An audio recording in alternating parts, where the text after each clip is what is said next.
is to balance her family and her career. She loved those girls. She wanted great things for them and worried about them like if they were her own children. After making partner, her goal and the next step was to be a judge. But when she disappears, she's usually the first one in the office every day. They started thinking, something's wrong here. This is not good. Missy would never not show up. The possibilities are frightening. Was it a home invasion robbery? Or even possibly a carjacking? We were looking for people that may have heard screams, gunshots, a cry for help. Investigators uncover a criminal conspiracy. Principal law partner was subject of a significant criminal Ponzi scheme investigation. It ended up being a $50 billion criminal enterprise. But do the clues lead to a motive much closer to home? An evil person didn't get his way.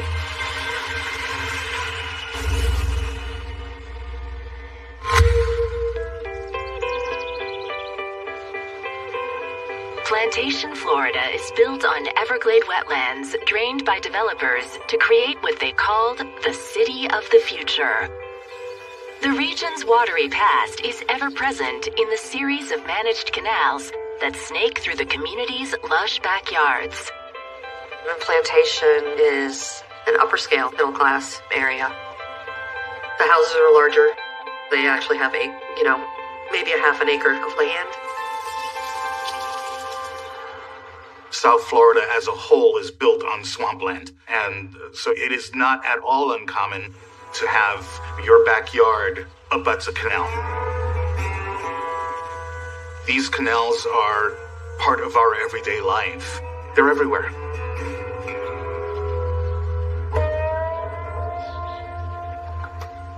Early one Friday morning, a maintenance worker is checking the pump station on a canal that runs through the backyards of several homes. He went out to do his morning review and site maintenance to make sure that the water is flowing through the grates and going out towards the Everglades. That's when the worker notices something obstructing one of the grates. Normally it's just weeds, trash, things of that nature that will clog up the grating system. He noticed that it was something unusual and went to inspect it. He at first thought it was a mannequin. He had found mannequins floating there before that the clothing stores nearby had discarded in the canals as trash. As he tried to clear the area, he realized that this is not a mannequin. This was, in fact, a human body.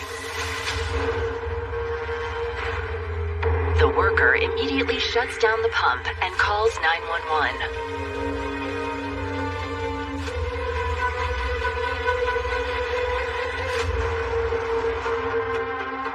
When I arrived at the canal, I'm brought down to a landing, which was the best location to visually observe the body in the water. It was a white female. She had brown hair. She was wearing a flowery colored blouse, dress pants, slacks. She had no shoes on. In Plantation, you don't have a huge crime rate, and when something happens of this nature, it's almost always a big deal because it's an extremely unusual discovery for that area. Obviously, it is the number one burning question. Who is this person buried in this backyard canal?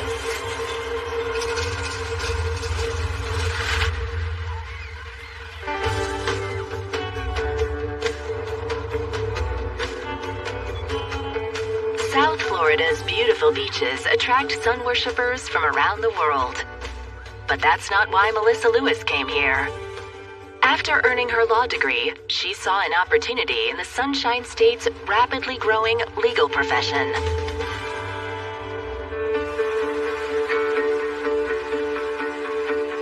Missy liked to help people, so she went into employment law. Missy was working at Rothstein Rosenfeld Adler with Deborah, her best friend. Melissa was a very high energy, motivated person. If she set her mind towards something, she accomplished the goal. 39-year-old Melissa charts an ambitious course at Rothstein, Rosenfeld, and Adler, and her efforts are rewarded. She was the first woman to make a partnership, which was kind of a big deal. It was life-changing for her. She was very proud of that. And after making partner, her goal and the next step was to be a judge. She was just a very giving, fun, loving person. Missy was an advocate for victims of domestic violence. She would donate things for women in distress. I was going through my divorce. I hadn't left my ex-husband for many years because I was worried of what he might do to me and the children. And Melissa was there for me. My children loved her because I didn't have sisters. She was like an aunt to them. She had Deborah, and she had our family, her dogs, her career. She had the life. She was loving it.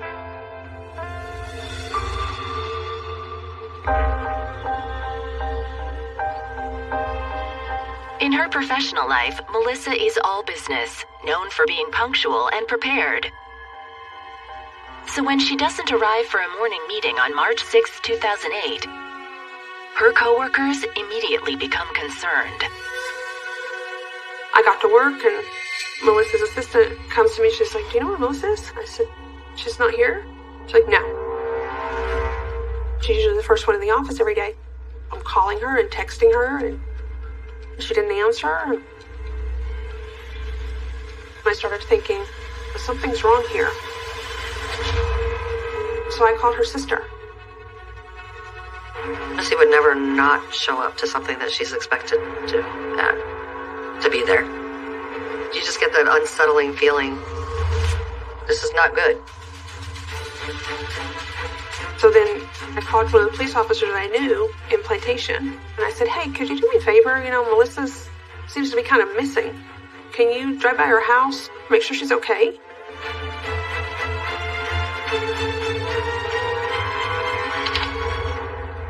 Unable to shake their feelings of dread, Deborah and Carrie meet the officer at Melissa's house.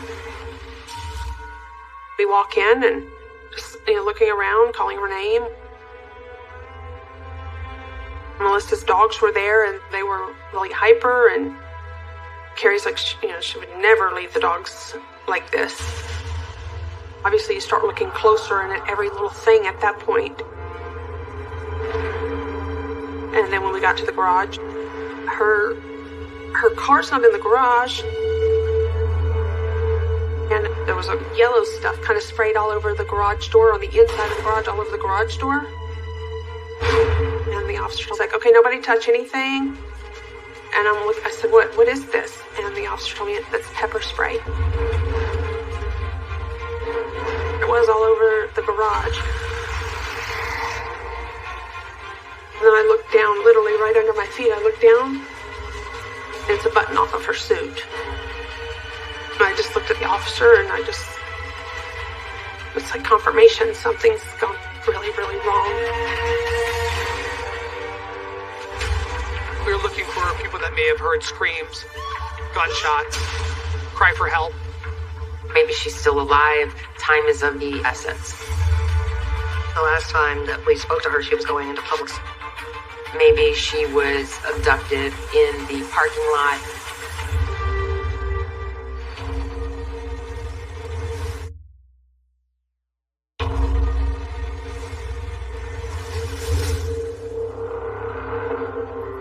When Florida attorney Melissa Lewis is a no-show for an important meeting, police officers find her home empty and discover evidence of an attack. They immediately call detectives to the scene. When I first arrived at Melissa Lewis's house, there were groceries in the garage that had not been unpacked and had been recently purchased. The dog door to the residence had what looked like pepper spray on it. Melissa's close friend, Deborah, said that Melissa did have pepper spray on her normally, carried it in her purse. We started coming up with different theories on what could have happened. Could somebody have followed her in to commit a home burglary, a home invasion robbery, or even possibly a carjacking? Maybe she's in the car, maybe she's still alive. Time is of the essence.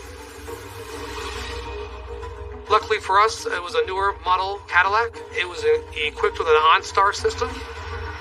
We were able to have OnStar provide us with a GPS location for the vehicle.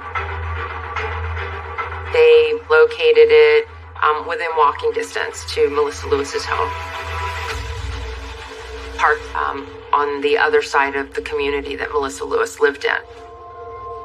The car is there, but not Melissa. We opened up the rear hatch of the vehicle. Inside of there, we found her shoes. We found her suit jacket. And the button that we had seen earlier on her garage floor looked like it came from this jacket. There's substances on the jacket. If you're sprayed with pepper spray, you may spit, cough, sneeze. That type of fluid was on her jacket. So just in case there's DNA, great care is taken to preserve all of those things. They transport the car to Broward Sheriff's Office Crime Lab. Hoping to track Melissa's movements, investigators immediately request her cell phone records, knowing it will take some time. In the meantime, they turn to her sister Carrie. She tells detectives that she spoke to Melissa by phone the previous evening. She went to Publix almost every night on her way home from work. So that was the last time that we spoke to her. She was going into Publix. We obtained surveillance video from inside of Publix. They were able to see the suit that she was wearing, what kind of purse she was wearing. It was a designer purse. Because Melissa was known to wear nice jewelry and carry designer handbags and things of that nature, it was a natural theory for police to suspect that this was a robbery gone bad. But the video doesn't show anything suspicious inside the supermarket, and there are no surveillance cameras outside the store. Investigators check to see if one of Melissa's neighbors might have seen something unusual. A patrol officer canvassed the area. We were looking for people that may have heard screams, gunshots, cry for help. Unfortunately, after canvassing that afternoon, nobody saw any suspicious vehicles, saw any suspicious people nearby. Investigators are still leaning towards a robbery, but there's one thing that doesn't fit. Usually in those carjacking robbery scenarios, the body's not missing. In my experience, people aren't put in the back of a stolen vehicle and then driven away somewhere. So her disappearance was really unusual.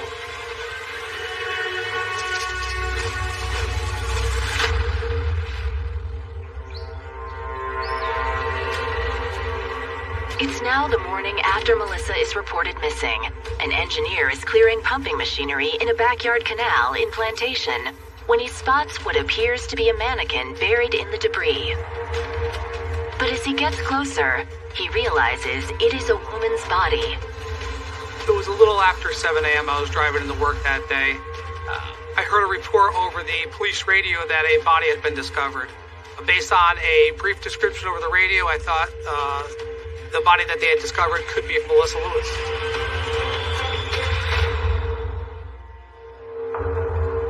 When she was brought out of the water, there was very minor indications of trauma at that time. Nothing obvious, no stab wounds, gunshot wounds, things of that nature.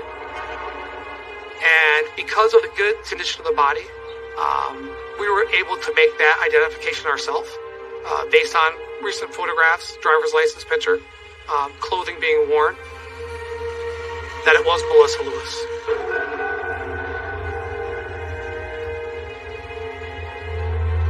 Melissa's body is sent to the medical examiner's office for an autopsy, as investigators begin the sad task of notifying her family and friends.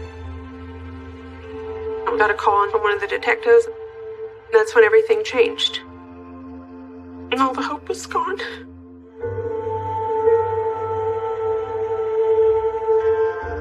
It was unbelievable. unbelievable. I just slowly started fading down to the floor.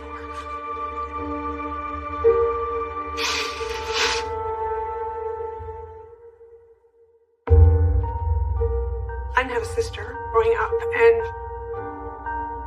just all women are supposed to have that friend in their life, you know? And just all of a sudden, it's just gone. I was just devastated.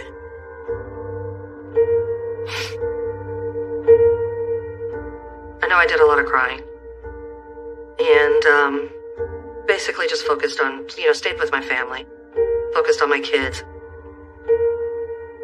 They were everything to her. My kids were just like her own. They were devastated. Devastated.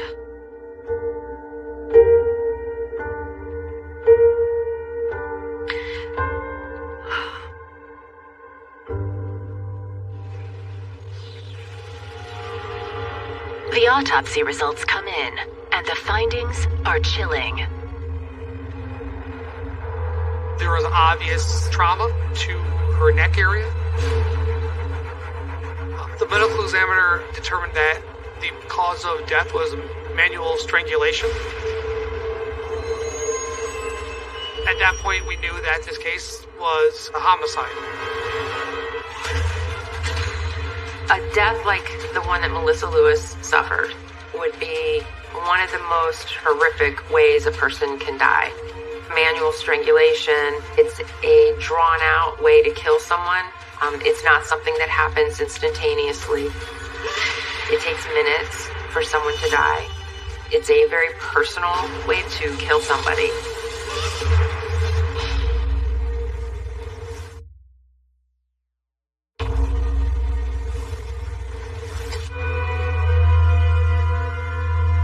After the body of missing attorney Melissa Lewis is found floating in a backyard canal in Plantation, Florida, police have determined she was likely strangled the same evening she was last seen. So at this point, her death is classified as a murder case, a homicide, which really ramps up the level of investigation. The canal is 4 miles from Melissa's home. Investigators begin an intensive search of the area. Our theory was that she was transported there and in her own vehicle and then dumped by somebody into the canal. So we were looking for access areas. There was a dirt road behind a small strip mall where a car could drive up into that area. It was pretty concealed from the main road. Someone could have easily, at night, opened up the hatch of the vehicle and either kick them down, push them down into the canal. But the search of the dirt road and access ramp proves fruitless. At first, I was leaning towards the carjacking robbery scenario. But the crime took place in the garage of her house, where pepper spray had been used. Her body was found miles away, and then her car was found near her house. In my career, this was highly unusual for carjacking. The best clue at the moment is the nature of the killing. Melissa Lewis was strangled. And because strangulation is so intimate, the investigators conclude it's very likely this crime was not random, but personal. So they begin to dig into Melissa's personal life, looking for someone with motive to harm her. We talked to her best friend, who we identified as Deborah Villegas, a co-worker of hers, and her sister, who's also very close with her. And we asked them everything going on in Melissa's life. They wanted to know everything, anybody that she came in contact with, anybody who might be upset with her. They repeatedly told us no. No relationship issues, no issues at work with clients, things of that nature. I think I was grasping at straws at that point. I remembered Missy was an advocate for domestic violence because of Deborah. And I remembered my sister telling me that Deborah's husband, Tony, had threatened to set Deborah on fire in front of her children. And that he had slashed her tires. So I called him. This man's abusive. So then they wanted all the information about my ex-husband, and they asked us, would he be upset about anything? And I said, well, he's very upset about everything. I told them that we were going through a divorce and gave them the details of our situation as well so that they could see that it really didn't relate to her. He would, call and leave threats, but I just kept moving forward. Don't antagonize him, don't argue with him, stay positive and move forward.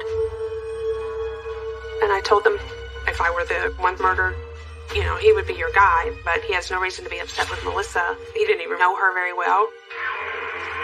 Based on Deborah's description, the detectives don't consider her ex-husband to be high on the list of suspects. They decide to search elsewhere in Melissa's life for someone who might have motive to attack her. During an interview of Carrie, she mentioned her ex-husband, Anthony Godinez, as someone that has a criminal history.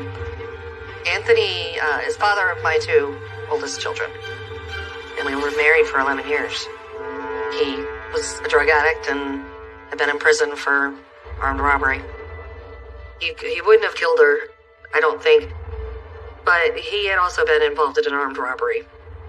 So, you just never know. So I did throw it out there. I told the police Melissa helped me fill out the divorce papers. And then she told me that he came to her house. And, it startled her a little bit. We believe she was strangled by someone who personally knew her on the floor of her garage. And Anthony Godinez, he's a felon. He had committed an armed robbery years earlier. He spent some significant time in prison. So at that point, Mr. Godinez is a significant suspect in this case. We define him.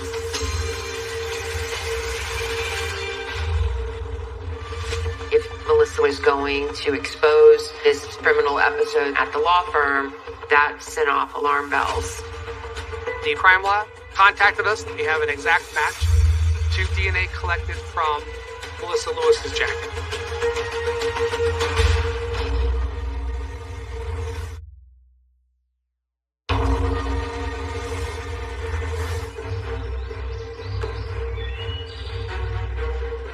Florida detectives have identified their first solid suspect in the murder of Melissa Lewis, her former brother-in-law, Anthony Godinez.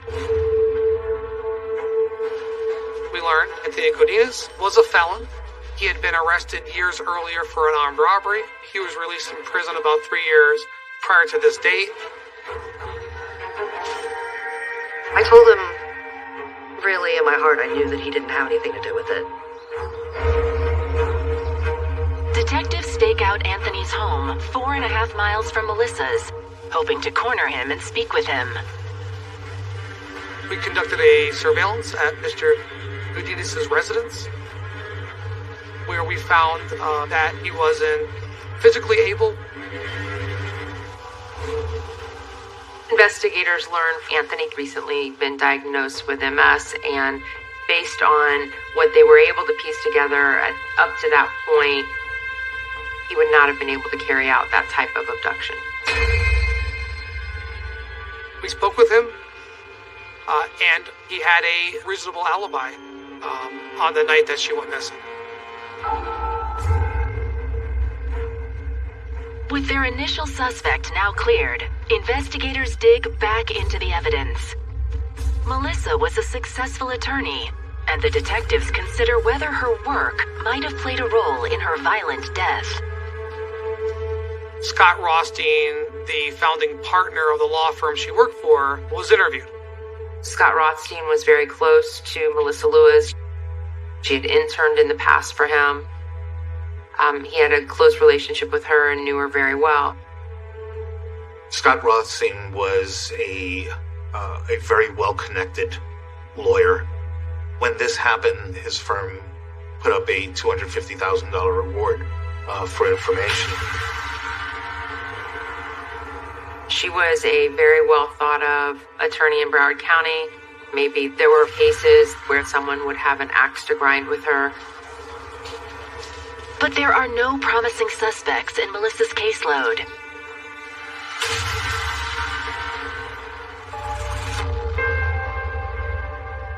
Then, after a frustrating 3-day wait, detectives finally receive Melissa's phone records.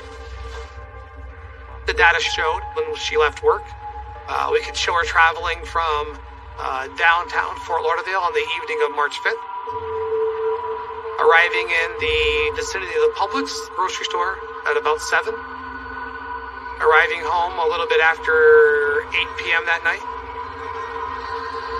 At that point, the signal is stationary at Melissa's house for almost an hour. Police believe it is during this time period that Melissa is murdered. But oddly, after that, her cell phone is on the move. Then the phone travels at about 9 p.m. that night from the cell tower in Melissa's neighborhood out to the area where we now know where she was dumped in a canal. And then it travels back towards her home, back to her home cell tower. And then it travels down through Broward County, through Interstate 595, along Interstate 75 into Dade County, northern Miami area, where it finally settles at one cell tower between 10 and 11 that night in the city of Hialeah. The phone stays in that location until 6 a.m. the next morning. Then it hits the road again. The early morning hours of March 6th, 2008, the phone travels in a very direct straight line up towards Palm Beach County, and then it disappears. Detectives believe that whoever attacked Melissa kept her phone. Since the phone spent the night in Hialeah, they conclude so did the killer. Unfortunately, it wasn't precise GPS Latin long coordinates being provided, but it was at the cell tower. It could be 1 to 3 miles in either direction of the tower, which is a lot of area to search. The cell tower data isn't specific enough to pinpoint their suspect. But because she was strangled, investigators believe Melissa knew her attacker, and now they know that person likely has a connection to Hialeah. The best way to get additional information was to talk to Deborah and Carrie again. So we brought them both back in. And we told them what the data showed. Melissa's best friend and co-worker, Deborah, is staggered by the information. It was just horrible. Because it was then when I realized that she's gone because of me.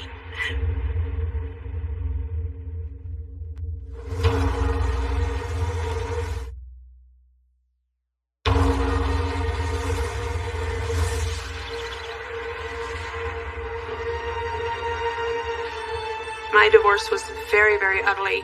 Over the course of the first year, Tony was very angry, and he's just not a very stable person.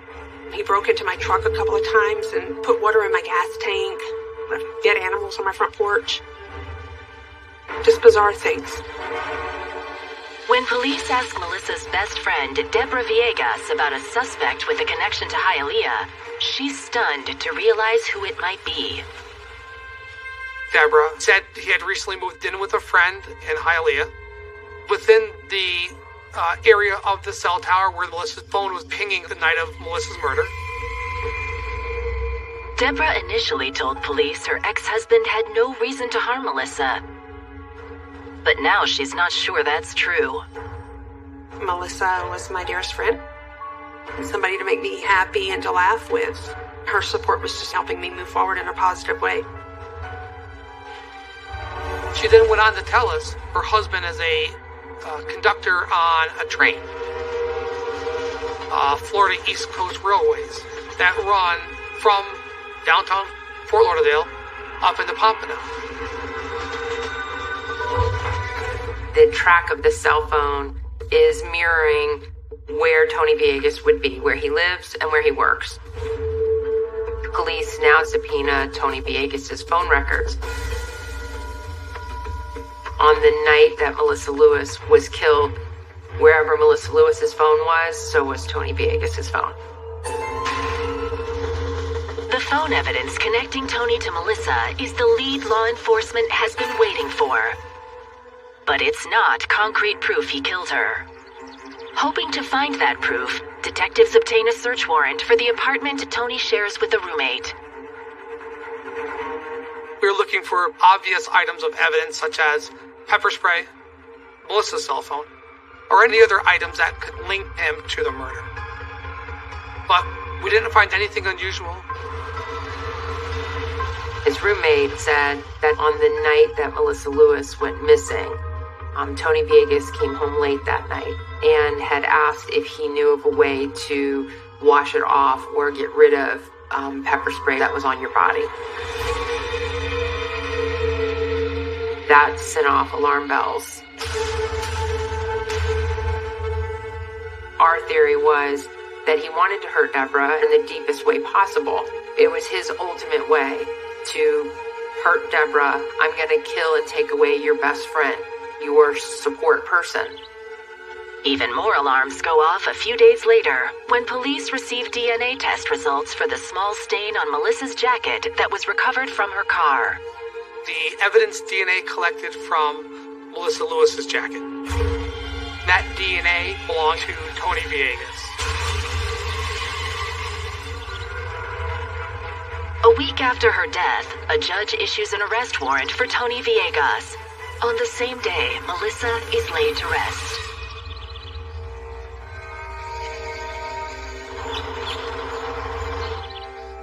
Missy's funeral was surreal.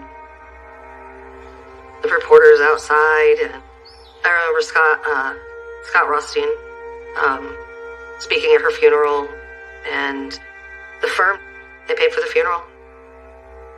Everything. It was so hard because to look at the family of her knowing that she's gone because of me, as Tony knew that it would torture me, because I would have to live with this pain and sadness the rest of my life. It's just overwhelming.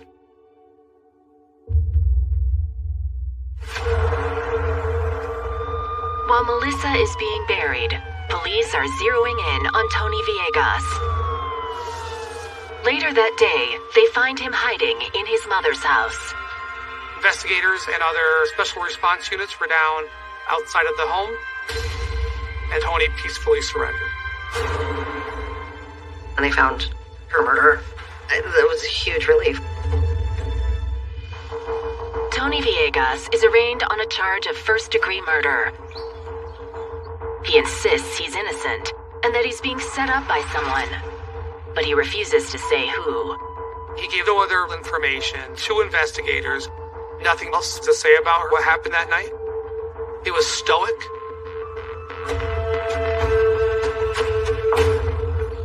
Defense attorneys stall the judicial process for more than a year. Then, a stunning new development threatens to derail the prosecution's entire case. Scott Rothstein, Melissa's principal law partner, was subject of a very significant criminal Ponzi scheme investigation. One of the most significant Ponzi schemes in the history of the United States. He was running what ended up being a $50 billion criminal enterprise. We learned that he had fled the country to Morocco. An FBI probe reveals that one of Scott's partners in the massive financial fraud is the law firm's office manager, Deborah Villegas.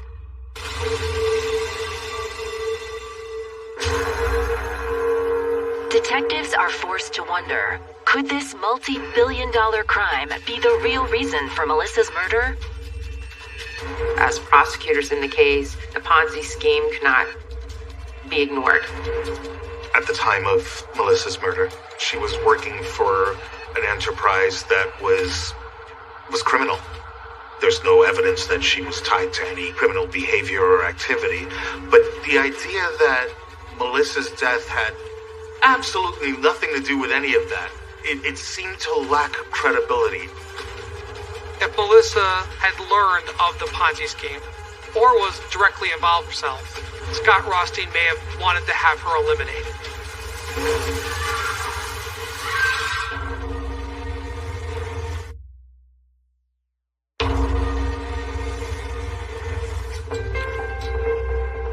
Tony Villegas is awaiting trial for the murder of Melissa Lewis, but the case has been upended by an FBI investigation. Melissa's law firm has been charged with financial fraud, and tangled up in the massive Ponzi scheme is her boss, Scott Rothstein, and best friend and office manager, Deborah Villegas. Tony's lawyers suggest that Scott and Deborah may be Melissa's real killers. Deborah being best friends with Melissa Lewis, obviously the questions started coming out about, was there any connection between any of the illegal activities of Scott Rothstein, any illegal activities that Deborah may have been involved in, and the murder of Melissa Lewis. If Melissa Lewis had found out and was going to expose this very large criminal episode that was happening at the law firm, then they needed to eliminate Melissa before she exposed it to law enforcement. The prosecutor's theory has been that Tony Villegas killed Melissa in a fit of anger. But detectives must now examine whether Melissa was the victim of a sinister plot to keep her silent.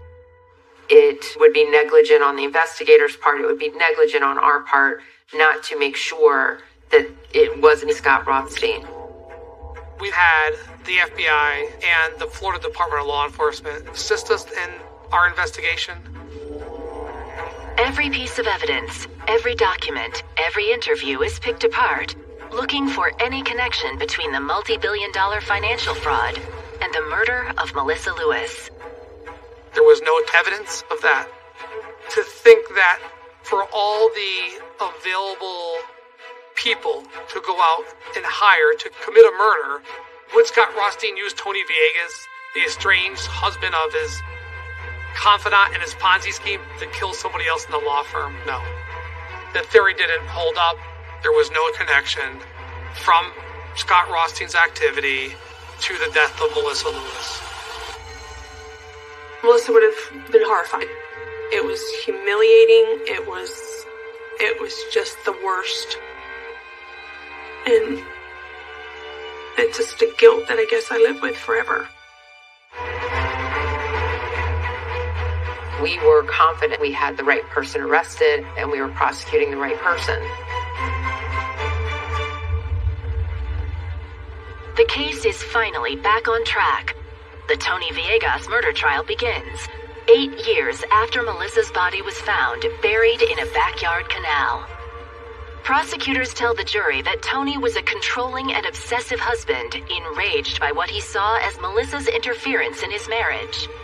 Melissa and Deborah were best friends. Melissa, in his eyes, figuratively moved into his spot. He felt that Melissa had advised Deborah to get the divorce and that it was her fault.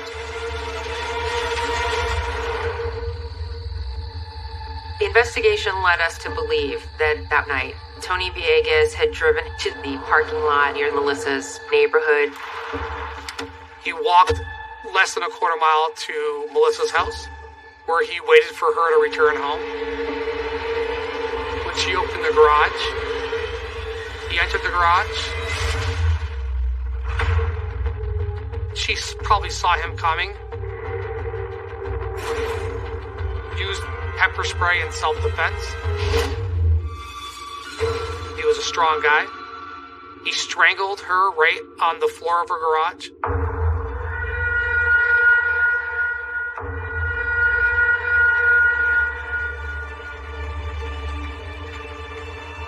He puts her body in the back of the SUV, and then he drives her to the canal, takes her body out of the back of the SUV, throws her down into the canal, drives back to where his Corvette was parked. Drives his Corvette back down to Miami.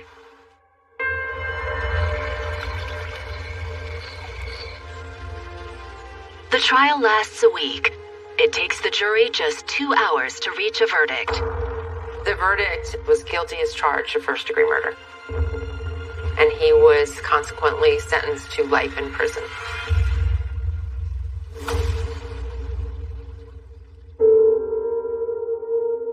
She was just a very special person taken away from us because of an evil person who didn't get his way. It's senseless. I miss my sister being able to share the excitement in my kids and their achievements. She was humble and kind and giving, selfless, just a great person.